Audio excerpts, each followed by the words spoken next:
मंच पर उपस्थित झारखंड प्रदेश के प्रदेश अध्यक्ष डॉक्टर रविंद्र कुमार राय जी, मंच पर उपस्थित प्रदेश कार्य समिति के सदस्य श्री लक्ष्मण सिंह जी और पूर्व जिला के अध्यक्ष और प्रदेश कार्य समिति के सदस्य अशोक उपाध्याय जी, सुनील अग्रवाल जी, मनोज जी, कार्यक्रम का संचालन कर रहे अजय रंजन जी, नंदलाल जी, नकुल जी और मंच पर उपस्थित तमाम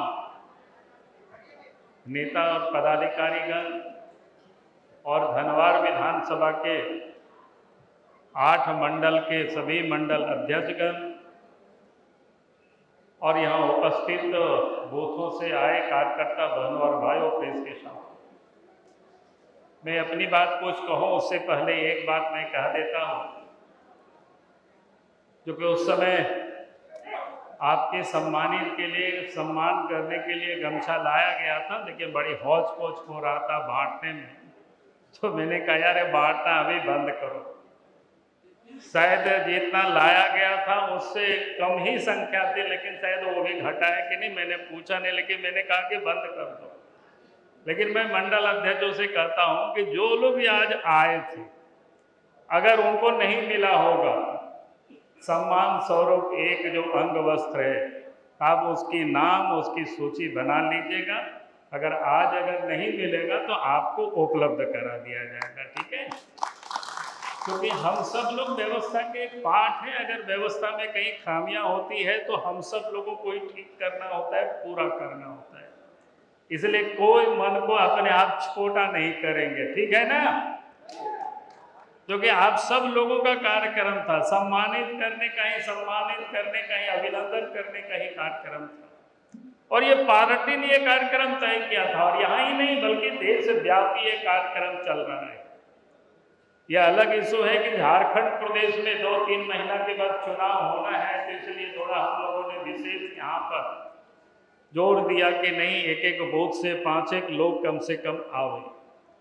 अन्य राज्यों में सिर्फ बूथ अध्यक्ष को बुलाया गया, लेकिन यहाँ चुनावी वर्ष है, चुनावी वर्ष नहीं कह सकते, अब तो महीना है, तो इसलिए कि हर बूथों से, तो हर बूथ से जो भी लोग आए होंगे, जो नहीं आएंगे उनके लिए नहीं, जो आए हैं अगर उनको आज नहीं मिल पाया तो फिर निश्चित रूप से उन सब लोगों के नाम लिख करके मंडल अध्यक्ष रख लेंगे और उनको 1-2 दिन में है उनके यहाँ सम्मान क्या बोलते हैं, यह अंग वस्त्र उनको मिल जाएगा। तो एक तो ये मैं आप सब लोगों से कहना था, तो कि मन में आप सब लोग कोई छोटा ये नहीं रखेंगे कि साहब ये क्या हो गया, हमें तो नहीं मिला। तो इसलिए मैंने कहा कि आप सब इसके धैर्य रखें, कोई चिंता नहीं करना। और उसके बाद जो हमने कहा कि कार्यकर्ताओं का ये सम्मान समारोह, हम कार्यकर्ता को सम्मानित करते हैं। अगर वास्तव में चुनाव में लड़ाई कहाँ होती है? पोलिंग बूथों पर लड़ाई होती है। चुनाव की जीत और हार कोई दिल्ली में नहीं होता है, रांची में नहीं होता है, गिरिडीह में नहीं होता है। चुनाव की हार और जीत का जो फैसला है वो पोलिंग बूथों पर होता है। इसलिए हम सब लोग कहते हैं बूथ जीता तो हम चुनाव जीत गए। और चुनाव के दिन ही कार्यकर्ता काम नहीं करते हैं, बल्कि 365 दिन पोलिंग बूथ पर जो रहने वाले कार्यकर्ता को भी काम करना पड़ता है। हम लोग तो आते हैं, आकर के कहीं मंच आप सजा देते हैं, भाषण दे करके हम लोग चला जाते हैं। जनता के सवालों का रूबरू हमें आमना सामना नहीं करना पड़ता है, लेकिन जनता की एक सवालों का जवाब अगर देना होता है तो जो पोलिंग बूथ पर जो कार्यकर्ता होते हैं, गांव पर जो कार्यकर्ता होते हैं, नित्य उनको जवाब देना पड़ता है, नित्य प्रश्नों का जवाब देना पड़ता है। बहुत सारी समस्याएं होती है, उन समस्याओं का समाधान एक साथ होता नहीं है, लेकिन उन समस्याओं से भी वो उनको जूझना पड़ता है, जनता को समझाना पड़ता है। कहने का अर्थ इतना ही कि जो कार्यकर्ता होते हैं पोलिंग बूथ पर, जो कार्यकर्ता गांव में होते हैं, वो नित्य कह सकते हैं प्रत्येक दिन वो संघर्ष करता है, प्रत्येक दिन सवालों का वो जवाब देते हैं। तो इसीलिए पार्टी ने तय किया कि भाई जो काम करता है, जिसके मेहनत और परिश्रम से आज भारतीय जनता पार्टी दुनिया का सबसे बड़ा संगठन बना है, तो इसका अगर श्रेय किसी को जाता है तो ये भारतीय जनता पार्टी के जो बूथ स्तर पर, गांव स्तर पर जो कार्यकर्ता रहते हैं, उनको इसका श्रेय जाता है, यानी आप सबको उसका श्रेय जाता है। और इसीलिए पार्टी ने तय किया कि हमें उन कार्यकर्ताओं का सम्मान करना है, उन कार्यकर्ताओं का अभिनंदन करना है, और इसीलिए पार्टी ने इस कार्यक्रम को तय किया है। और साथ ही आज आप देखें, आज भी इस देश के अंदर में अगर भारतीय जनता पार्टी के नेता आदरणीय नरेंद्र मोदी जी के नेतृत्व में तीसरी बार एनडीए गठबंधन की सरकार बनी है, उसका भी श्रेय जाता है भारतीय जनता पार्टी के गांव और पोलिंग बूथों पर रहने वाले कार्यकर्ता को। और इसीलिए हम कह रहे हैं कि आप समय कोई सामान्य घटना नहीं है। देश के इतिहास में आजादी के 60-62 वर्षों के बाद पहली दफा, यानी इतना लंबे समय के बाद पहली बार इस देश के प्रधानमंत्री नरेंद्र मोदी जी लगातार तीसरी बार देश के प्रधानमंत्री के रूप में इन्होंने वोट लिया। ये कोई छोटी मोटी घटना नहीं है। अब जरा सोचे, नेहरू जी बने थे, लेकिन नेहरू जी के बाद कोई भी प्रधानमंत्री ये तीसरी बार नहीं बन पाए थे, यानी लगातार अपने 2 कार्यकाल को पूरा करके और तीसरा कार्यकाल के लिए प्रधानमंत्री के रूप में वोट लिया हो, ये पहला दफा ये दिखाई पड़ा। तो इसीलिए मैं आज आप सबसे कह रहा हूं, अगर ये संभव हो पाया है तो आपके सरीखे कार्यकर्ताओं के मेहनत के कारण ही ये संभव हो पाया है।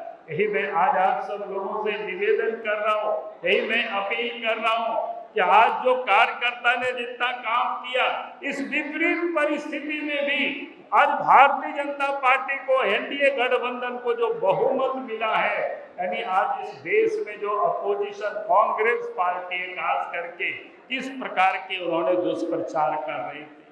वो कह रहे थे कि बीजेपी की सरकार बनेगी, मोदी जी देश के प्रधानमंत्री बनेंगे तो फिर से चुनाव नहीं होगा, संविधान को बदल देंगे, रिजर्वेशन को समाप्त कर देंगे, यानी तरह तरह के जिसको कहते हैं कि दुष्प्रचार किया था। और इसके बाद भी इस देश की जनता ने एनडीए गठबंधन को प्रचंड बहुमत दे करके फिर से देश के प्रधानमंत्री नरेंद्र मोदी जी को बनाया, उसका श्रेय आप सबको जाता है। और इसीलिए मैं आज आप सब लोगों से यही कह रहा हूं, जब इतना ही नहीं, इस देश के अंदर में जो काम हुआ है, इस देश के अंदर में जो सरकार है, इस देश के अंदर में जो चुनाव में आप देखेंगे कि हम लोग इस क्या कहते हैं, और देश में एनडीए की सरकार ही नहीं बल्कि कई राज्यों में भी, आंध्र प्रदेश में एनडीए गठबंधन की सरकार बनी, पड़ोस में उड़ीसा राज्य है जहां पर आप कभी बीजेपी की सरकार नहीं थी, वहां भी बम्पर बहुमत से बीजेपी के नेतृत्व में सरकार बनी, नॉर्थ ईस्ट में सरकार बनी, इसलिए नॉर्थ ईस्ट के 2 राज्यों में सरकार बनी। तो आप जरा सोचिए कि किस प्रकार से भारतीय जनता पार्टी, एनडीए गठबंधन ने इस समय जो मजबूती के साथ कदम को आगे बढ़ाया, मजबूती के साथ। और इस झारखंड प्रदेश में भी आप सबको ध्यान में होगा कि झारखंड प्रदेश में आज जो लोग खुशियां मना रहे हैं, जो लोग कहते हैं कि भाई हमारी सरकार बनी, उनकी सरकार है, लेकिन तब वो लोग बड़ी खुशी मनाते हैं। आइए,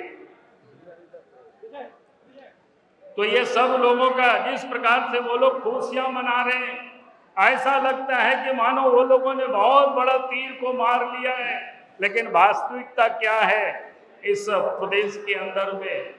और इसलिए मैं आज आप सब लोगों से यही कहने के लिए, यही हमें संकल्प लेकर के जाना है। हमने इस प्रदेश में जितना विधानसभा सीटों पर इस लोकसभा चुनाव में ली, हमें उसको बरकरार रखते हुए और हमें इस प्रदेश में सीटों को बढ़ानी, और आने वाला 3 महीनों के बाद जब इस प्रदेश में चुनाव होगी तो प्रदेश में भी भारतीय जनता पार्टी के नेतृत्व में सरकार बनानी है। यही संकल्प लेकर के हम सब लोगों को जाना है। यही मैं कहने के लिए, यही निवेदन करने के लिए आज इस प्रदेश की हालत क्या है वो किसी से छुपा हुआ नहीं है। आज आप देख रहे हो कि इस प्रदेश की सरकार ने यहाँ के नौजवानों को कैसे ठगा। जब चुनाव नहीं था, चुनाव के समय विधानसभा में सरकार बनते ही कहा था कि 5 लाख नौजवानों को रोजगार देंगे, रोजगार नहीं तो भत्ता देंगे, लेकिन ना रोजगार दिया ना कोई भत्ता दिया। और इतना ही नहीं, बल्कि उसके बाद उन्होंने कहा था कि प्रत्येक साल जीपीएससी में एग्जाम कंडक्ट होगी, लेकिन हालत क्या है, प्रत्येक जो जीपीएससी, एक भी जीपीएससी और जीएसएससी का जो एग्जाम हुआ सब में पेपर लीक हुआ। अगर हम कहें तो सबकी नौकरी बेचने की ही वो वहां भी काम किया। यानी इस प्रदेश के नौजवानों को भी इस सरकार ने लूटा है, इस प्रदेश के नौजवानों को भी सरकार ने ठगा है। तो हमें ऐसी लुटेरी सरकार को, ऐसी ठगने वाली सरकार को हमें संकल्प लेकर के जाना कि उसको हमें उखाड़ फेंकना है। यही निवेदन और यही मैं आज आप सब लोगों से अपील कर रहा हूं। और साथ ही मैं आप सब लोगों से ये निवेदन करूंगा कि आप इस प्रदेश के अंदर में सरकार ने और क्या क्या कहा था आप याद करिए। पारा टीचर को के बारे में कहा था उन लोगों से कि हमें वोट। मैंने सभी जगह पर जहां जहां गए, मैं सब जगह कार्यकर्ताओं से मैंने अपील किया है। और अपील ही नहीं, कहीं तो समय मिला तो बैठ करके लोगों से मैंने काम करवाया है। तो मैं चाहता हूं कि आप सब लोग यहाँ इस काम को जरूर करें, ताकि इस बार 28 जुलाई को प्रधानमंत्री की मन की बात आप जब क्या कहते हैं सरल ऐप में जब डाउनलोड करेंगे तो समझे 100% राजधनवार का नाम आना चाहिए कि 100% बूथों में कार्यकर्ता ने सुना है। अगर इस काम को आप सब लोग कर लेंगे तो मैं आपको विश्वास दिलाता हूं कि आपकी ये जो राजधनवार विधानसभा है आपको फिर कोई पीछे नहीं धकेल सकता है। पिछले विधानसभा लोकसभा चुनाव में जितनी वोट लाए थे उससे कहीं अधिक वोट आप लाने में सफल होंगे, लेकिन इस काम को करना जरूरी है। इसलिए मैं आप सब लोगों से कह रहा हूं कि जुलाई में एक दिन बूथ के कार्यकर्ता के साथ प्रधानमंत्री के मन की बात के साथ सुनिए और आधा घंटा आप अपने मन की बात के साथ वहां पर थोड़ा देख लीजिए कहाँ कहाँ गड़बड़ी, कहाँ छूट रहा है। और इसके बाद अगस्त में फिर आएगा 1 सप्ताह, सितंबर में आएगा, अक्टूबर में तो चुनाव ही हो जाएगी लगता है, या नवंबर में चुनाव होगी। तो कम से कम हमारे पास 3 प्रधानमंत्री की मन की बात तो साफ दिख रहा है। तो इस काम को आप सबको करना है। हम यही मैं आप सब लोगों से निवेदन कर रहा हूँ कि इस बार किताब कॉपी ले करके बैठ करके आप लोग रचना कर लीजिए। और उन सब लोगों से जब 20 तारीख को प्रदेश का कार्यक्रम है वहां जाने के पहले अगर आप बूथों की इस प्रकार की रचना कर लेंगे, किस बूथ पर कौन जाएंगे। एक पोलिंग बूथ पर 2 या 3 गांव होता है, तो इस महीना में इस गांव में अगर प्रधानमंत्री की मन की बात सुन रहे हैं तो अगला महीना में दूसरा गांव में प्रधानमंत्री की मन की बात लोग सुनेंगे। और इकल्ले नहीं, गांव के 10, 20, 50 लोगों के साथ सुन रहे हैं, लोगों को भी सुना रहे हैं और अगला बार के लिए भी फिर आप बनाएंगे। ये काम करने पर विश्वास नहीं करती है, काम करने के लिए सरकार नहीं है, कमाने के लिए सरकार है। अगर आप चाहते हैं आपके गांव तक भी अच्छी सड़क हो, अगर आप चाहते हैं गांव को कीचड़ मुक्त हो जाए, हमारी कोई फुल पैंट में कोई कीचड़ नहीं लगे, साड़ी में कोई कीचड़ नहीं लगे, तो अगली सरकार भारतीय जनता पार्टी के नेतृत्व में बनाइए। यही मैं आज आप सब लोगों से निवेदन कर रहा हूं और दूसरा कोई रास्ता नहीं है। और इसीलिए मैं आप सभी भाई और बहनों से यही मैं निवेदन करूंगा, यही संकल्प लेकर के जाना हमें यहाँ से कि इस बार झारखंड में फिर से भारतीय जनता पार्टी के नेतृत्व में सरकार बनाना है। यही निवेदन, यही अपील के साथ अपनी बातों को मैं समाप्त करता हूँ। बहुत बहुत धन्यवाद। जय हिंद, जय झारखंड, जवाहर।